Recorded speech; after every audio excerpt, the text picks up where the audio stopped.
Admiral Jack Morrison stood on the bridge of the UES Liberty, watching the stars through the massive viewing window. The ship was quiet except for the soft hum of the engines and the gentle beeping of computer systems. He had commanded many ships in his 30 years of service, but none like this one.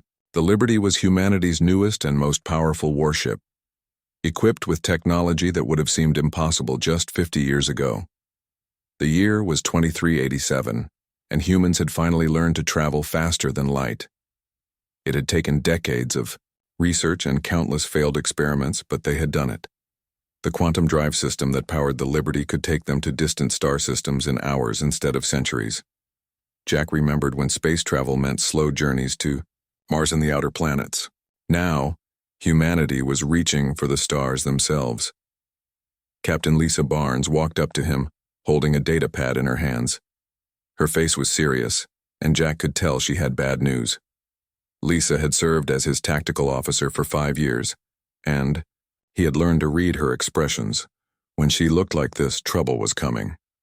"Admiral, we're receiving distress signals from the Kepler 442 system," she said, handing him the data pad. "The messages are broken up, but what we can hear is not good." Jack took the pad and read the fragmented transmissions. The words that came through clearly made his blood run cold. "Under attack, alien ships, overwhelming numbers, colonies, falling." The messages cut off suddenly, leaving only static. "How many ships are in the area?" Jack asked. 12 colonial defense vessels, sir, all smaller than our destroyers. They wouldn't stand a chance against a real invasion force," Lisa replied. Jack nodded grimly. The human colonies in the outer systems were lightly defended. Earth had been more focused on exploration than military expansion. Now it seemed that peaceful approach might have been a mistake. Commander Ryan Torres approached from the communications station. As head of intelligence for the fleet, Ryan had access to information that often reached him before it got to the Admiralty. His expression was even more serious than Lisa's. "Admiral, I've been analyzing the enemy signals we intercepted," Ryan said. "We're dealing with something called the Vectar Dominion. They're not just raiders or pirates. This is a full military invasion." Jack felt his stomach tighten. "What do we know about them?" Ryan activated a holographic display that showed star charts and alien ship designs. "They call themselves the apex predators of the galaxy. According to the data we've gathered, they've conquered 17 different civilizations over the past 1,000 years. They don't negotiate, they don't take prisoners, and they don't leave survivors." The hologram showed massive alien ships, each one larger than anything humanity had ever built. Their designs were sleek and deadly, covered in weapons that could destroy entire cities with single shots. The Vectar themselves appeared to be tall, heavily armored beings with multiple arms and razor-sharp claws. "They consider us primitive animals," Ryan continued. "To them, we're just another species to be wiped out.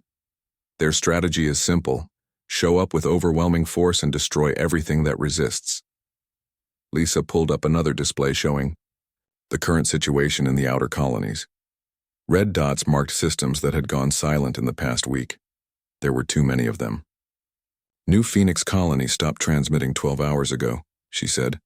"That's 3 million people, Admiral. 3 million human beings who are probably dead because we couldn't protect them." Jack studied the tactical display. The Vectar were moving in a clear pattern, attacking the outer colonies first and working their way toward Earth's more important systems.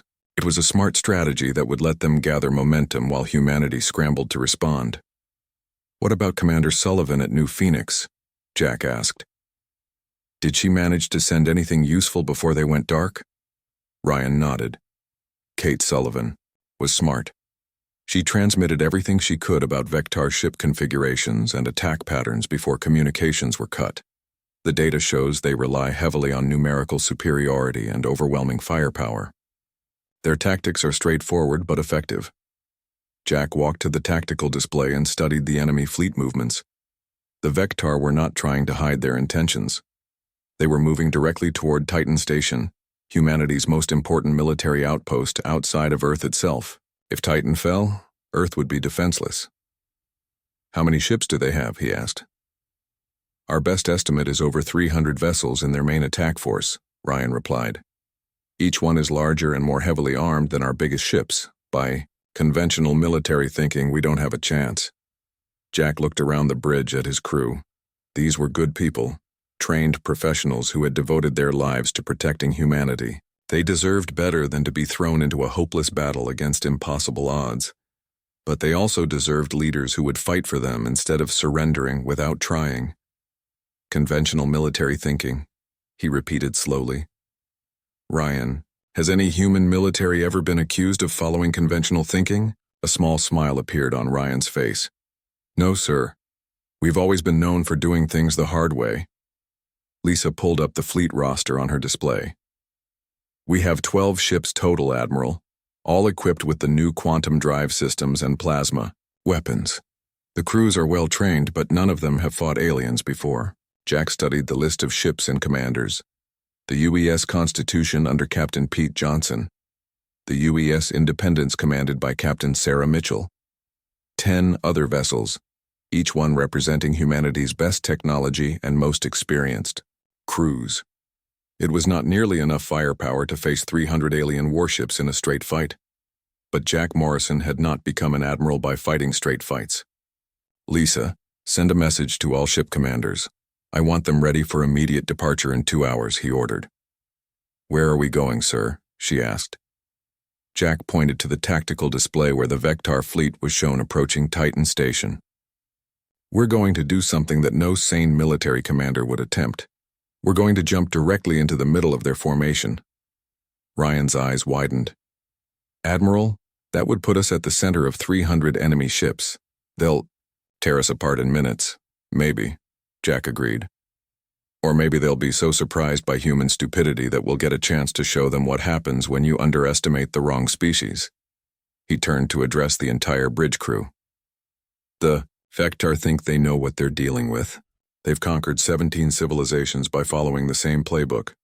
Show up with bigger ships and more weapons, then blast everything into space dust. But they've never fought humans before. Lisa was already working on the tactical calculations. If we can catch them off guard, disrupt their formation somehow, we might be able to level the playing field. Exactly, Jack said. They're expecting us to run away or try to defend fixed positions. They're not expecting us to charge straight at them like madmen. Sometimes the best strategy is the one your enemy would never consider. The bridge crew began preparing for what might be humanity's most important battle. Jack Morrison looked out at the stars one more time, knowing that in a few hours everything would change. Either humanity would prove itself worthy of a place among the galactic powers, or the species would face extinction at the hands of alien conquerors who saw them as nothing more than animals to be destroyed. Lieutenant Danny Brooks ran through the ship's corridors toward the engine room, his heart pounding with excitement and fear. At 24 years old, he was the youngest officer aboard the Liberty, and now he had the most important job of his life. The quantum drive systems that would take them into battle were still experimental. One mistake could scatter the entire human fleet across different star systems, leaving Earth defenseless. He entered the engine room where Chief Engineer Maria Santos was already working at the main control panel. Maria had been with the space program for 15 years, long enough to remember when humans could barely reach their own moon. Now she was responsible for technology that could bend the laws of physics. How are we looking, Chief? Danny asked, checking his own display screens. Maria wiped sweat from her forehead. The drives are running hot, but they're stable. What worries me is this. She pointed to a series of readings that showed unusual energy patterns around the ship. Danny studied the numbers. These readings don't match anything in the manual. That's because the manual was written before we knew what these drives really do, Maria said. Look at this data from our last test jump. The quantum field isn't just pushing us faster than light, it's doing something to the space around us. She pulled up a detailed analysis on her screen. The quantum drives were creating a bubble of distorted spacetime around each ship. Within that bubble, the normal rules of physics worked differently. Radio signals were scrambled, targeting computers couldn't lock on properly, and even light itself behaved strangely. This could be huge, Danny said, understanding what Maria had discovered. If enemy weapons can't target us properly. Exactly. but we don't know how reliable this effect is, or if it works against alien technology, Maria replied. We're flying blind into the biggest battle in human history, using equipment we don't fully understand. Danny checked the countdown timer on his screen. 1 hour and 30 minutes until the fleet jumped to the battle zone. I'll run diagnostics on all 12 ships. If this field effect is real, Admiral Morrison needs to know about it. While Danny worked on the technical problems, Captain Pete Johnson was dealing with tactical ones aboard the UES Constitution. His ship was smaller than the Liberty but faster and more maneuverable. Pete had been studying the intelligence reports about Vectar fleet movements, looking for any weakness they could exploit. His communications officer handed him an encrypted message from the other ship commanders. They were all sharing information and ideas, trying to find some way to survive the coming battle. The numbers were simple and terrifying. 12 human ships against over 300 alien warships. Pete opened a secure channel to Captain Sarah Mitchell on the Independence. Sarah, have you seen Ryan's latest analysis of their command structure? Reading it now, Sarah replied. It looks like they run everything through a single command ship. Very centralized control. That's what I'm thinking too. If we can identify that command ship and take it out, their whole formation might fall apart, Pete said. Sarah's voice came back sounding doubtful. That's a big if, Pete. How do we find one ship among 300? And how do we get close enough to attack it, without being blown apart? Pete studied the tactical displays on his bridge. I don't know yet, but it's the only strategy that gives us a fighting chance. Meanwhile, Colonel Amy Foster was preparing her Marines for what might be the most difficult boarding action in military history. The Marine barracks aboard the Liberty buzzed with activity as soldiers checked their equipment and ran through combat drills. Amy stood before her assembled troops, looking at faces that were young but determined. These men and women had volunteered to fight aliens they had never seen, using tactics that had never been tested in real combat. Listen up, she said. We've got new armor that's been upgraded with alien technology we salvaged from previous encounters. These exoskeletons will make you stronger and faster than any human has ever been. But remember, we don't know how well they'll work against Vectar weapons. Sergeant Bob Kelly raised his hand. Colonel, what do we know about Vectar combat abilities? Amy activated a holographic display showing the alien warriors. They're bigger than us, stronger than us, and they've been fighting wars for 1,000 years. But they've never fought humans before. They don't know how we think, how we move, or how we adapt to new situations. The Marines studied the alien images with professional interest. The Vectar looked intimidating with their multiple arms and razor-sharp claws, but Amy could see her soldiers calculating angles of attack and weak points in the alien armor. Our job is simple, she continued. If we get the chance, we board their command ship and take it. The Vectar expect other species to be predictable and follow standard military doctrine. They're not ready for human Marines, who will try anything to complete their mission. In the ship's computer core, an artificial intelligence system was running thousands of battle simulations every second. The crew called the AI Apollo after the ancient god of warfare and strategy. Apollo had been designed by Dr. Steve Martinez to think like a human tactical genius, rather than a cold computer program. Apollo's analysis was both encouraging and terrifying. The human fleet had almost no chance of winning a conventional battle. The Vectar ships were too numerous, too heavily armed, and too well protected. But humans rarely fought conventional battles. The AI began developing strategies based on human unpredictability and creativity. What if the human fleet used the quantum drive fields defensively? What if they targeted specific systems instead of trying to destroy entire ships? What if they ignored standard tactical doctrine completely? Apollo sent its recommendations directly to Admiral Morrison's command station. The suggestions were bold, risky, and completely unlike anything a traditional military computer would propose. They were perfectly human. Back on the bridge, Admiral Morrison reviewed all the reports from his crew. Danny's engineering analysis showed that the quantum drives might give them an unexpected defensive advantage. The tactical reports from Pete and Sarah identified the enemy command structure as a potential weak point. Amy's Marines were ready for boarding actions that could cripple enemy ships from within. Morrison called his senior staff together for a final briefing.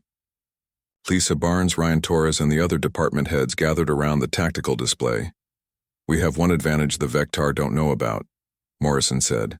"They think they're fighting another predictable species that will follow standard military procedures.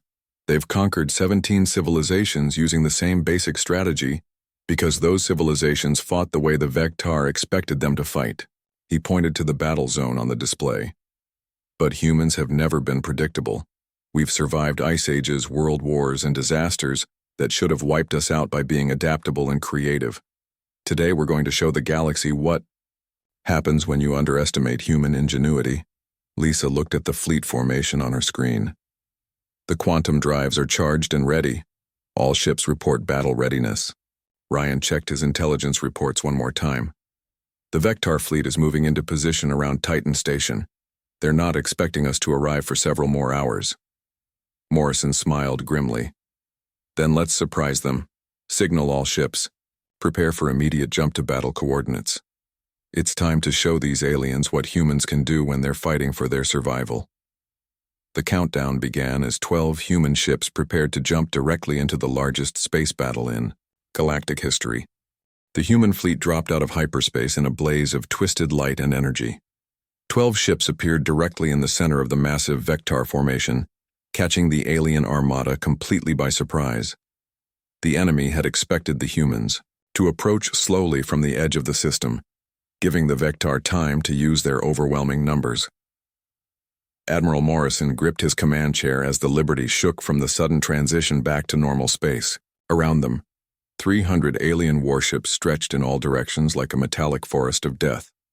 Each Vectar vessel was easily twice the size of the largest human ship, bristling with weapons that could crack planets.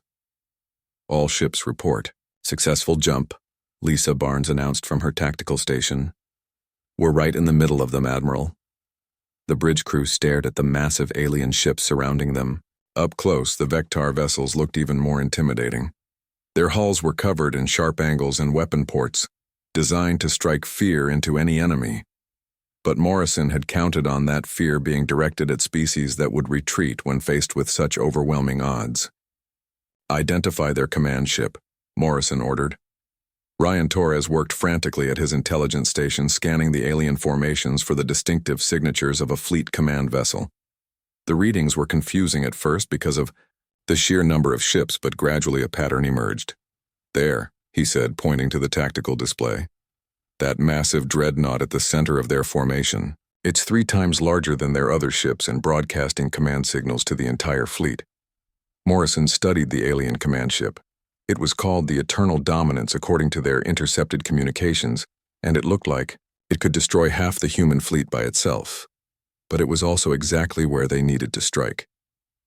The Vectar fleet began to react to the sudden appearance of human ships. Alien commanders shouted orders in their harsh language, trying to reorganize their formation to surround and destroy the intruders. But something was going wrong with their targeting systems. Lieutenant Danny Brooks watched his engineering displays with growing excitement. "Chief Santos was right," he called out. "The quantum field effect is working. Look at their weapon locks." On the tactical screen, red targeting beams from Vectar ships were wavering and failing to maintain solid locks on human vessels. The exotic energy fields created by the quantum drives were scrambling alien sensors and disrupting their computer systems. Captain Lisa Barnes realized what was happening. "Their weapons can't get a clean shot at us. The field distortion is protecting us." But the protection was not perfect. Some Vectar weapons managed to fire, sending massive energy bolts toward the human ships. The Liberty's shields flared as alien plasma struck them, but the shots were poorly aimed because of the sensor interference. Morrison opened communications to all human ships. "All vessels, execute random movement patterns. Don't let them predict where we'll be." Lieutenant Brooks initiated a series of micro-jumps that brought the Liberty flickering in and out of normal space. The ship would disappear for a split second, then reappear somewhere else within the enemy formation. The other human ships followed the same pattern, becoming like ghosts moving through the alien fleet. The Vectar had never faced an enemy that could move like this. Their massive ships were designed for straightforward battles where fleets lined up and exchanged fire until one side was destroyed. They had no tactics for dealing with opponents who could appear and disappear at will. Captain Pete Johnson's Constitution took heavy damage when 3 Vectar cruisers managed to coordinate their fire. The human ship's shields collapsed and plasma burned through the outer hull, but Pete used the impact to his advantage, letting the explosion push his ship around a massive alien vessel and bringing his main guns to bear on the enemy's reactor core. "Fire everything," Pete ordered. The Constitution's plasma cannons, designed specifically to penetrate heavy armor, tore through the Vectar ship's hull like it was made of paper. The alien vessel exploded in a brilliant flash, taking 2 nearby ships with it in the blast. The destruction of their first ship sent shockwaves through the Vectar fleet. For 1,000 years they had been the ones doing the destroying. Now they were losing ships to primitives they had expected to crush in minutes. Colonel Amy Foster watched the battle from the Liberty's launch bay, waiting for her chance. The Marine boarding pods were ready, but they needed to get close to the enemy command ship. That meant someone had to punch a hole in the Vectar defenses. "Admiral, request permission to launch boarding pods," she said over the communication system. Morrison checked the tactical display. The Eternal Dominance was still heavily protected by escort ships, but the human fleet's unpredictable movements were creating confusion in the alien formation. "Granted, Colonel." "Good hunting." Amy strapped herself into the lead boarding pod along with 20 of her best Marines. The pods were small, fast craft designed to survive the trip between ships in the middle of a battle. They launched from the Liberty like bullets, streaking toward the massive alien command ship. The Vectar point defense systems tried to shoot down the boarding pods, but their targeting computers were still being disrupted by the quantum fields. Most of their shots missed, and the few that connected were absorbed by the pod's heavy armor. Apollo, the fleet's AI system, was coordinating the entire battle from multiple locations at once. The artificial intelligence calculated firing solutions, predicted enemy movements, and identified weak points in the alien formation faster than any human commander could manage. The AI realized that the Vectar were making a critical mistake. They were so focused on trying to destroy the human ships that they were ignoring the small boarding pods racing toward their command vessel. Apollo sent targeting data to all human ships, directing them to concentrate their fire on the Eternal Dominance's escort vessels. The human fleet opened fire with everything they had. Plasma cannons, missile launchers, and particle beams struck the alien escorts from multiple directions. The Vectar ships were powerful, but they were not designed to handle attacks coming from above, below, and all sides simultaneously. One by one, the escort ships around the command vessel were destroyed or disabled. The Eternal Dominance found itself increasingly isolated as the human ships darted around it, like angry wasps attacking a giant. Amy Foster's boarding pod slammed into the side of the alien command ship, cutting through the hull with shaped charges. The Marines poured through the breach in their powered exoskeletons, ready to face whatever waited inside.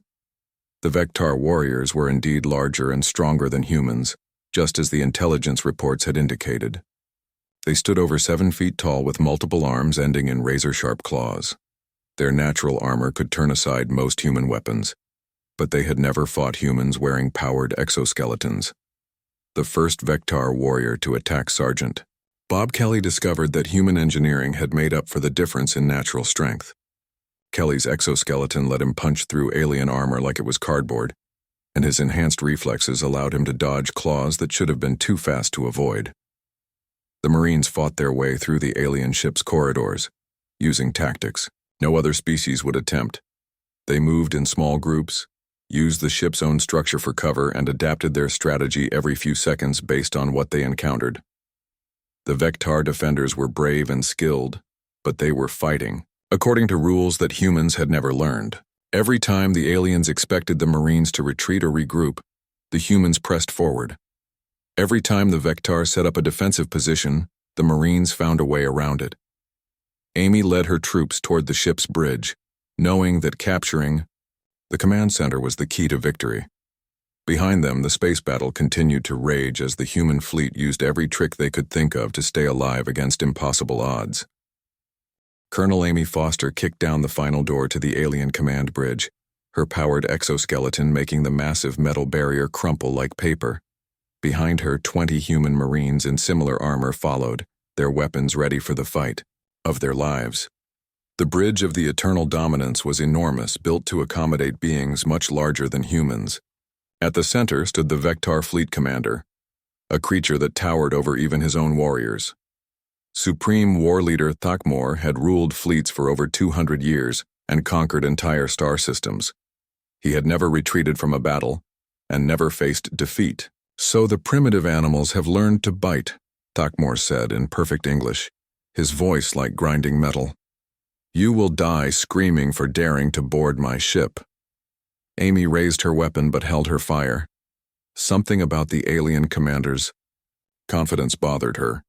Even with his ship under attack and his escorts destroyed, he seemed completely calm. "Your fleet is falling apart," she told him. "Surrender now and we might let you live." Thakmor laughed, a sound like breaking glass. "You understand nothing, human. This ship controls every vessel in my fleet. Even if you kill me, my officers will continue the battle. Your tiny force cannot stand against 300 warships." But Amy was not listening to his words. She was watching the bridge displays that showed the battle outside. The Vectar ships were indeed still fighting, but something was wrong with their coordination. Ships were firing at random targets, formations were breaking apart, and several alien vessels had actually collided with each other. "Chief Santos, are you monitoring this?" she said into her communicator. From the Liberty's engine room, Maria Santos responded immediately. "I see it, Colonel.